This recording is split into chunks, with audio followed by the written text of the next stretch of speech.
કૃષ્ણ ઉપાસક અને શિવ ઉપાસક, આ ત્રણેય સત્યમ શિવમ સુંદરમની આ પાંખ હતી. અને હજી અમારા બે સમાજ તો અહીંયા કાયમ નિવાસ કરે જ છે. તો એવા સમાજમાંથી એક યુવાન વયે આપણો એક સાધુ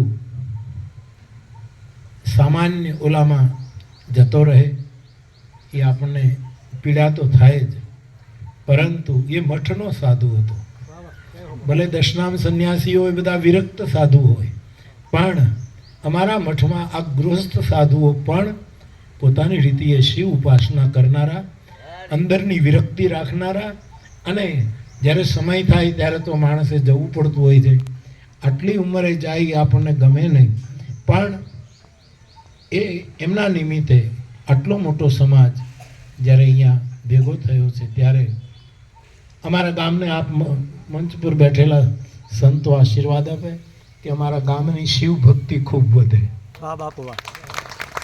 અમારા ગામમાં 3 તાંબડી ફરતી, એક અમે ફેરવતા લૂંટ માંગવા, એક બ્રાહ્મણની તાંબડી અમારા પ્રભાશંકર દાદા ને એ લોકો 2-3 જણા ફેરવતા, અને એક તાંબડી આપણા મઠમાંથી ફરતી. અમે તાંબડી ફેરવતા બંધ થયા. હજી મને ક્યારેક ક્યારેક ઉજમ ચડે છે તો હું તાંબડી લઈને 2 ઘરે લૂંટ માંગી આવું છું, કારણ કે આપણું મૂળ ભૂલાઈ ન જાય એટલા માટે.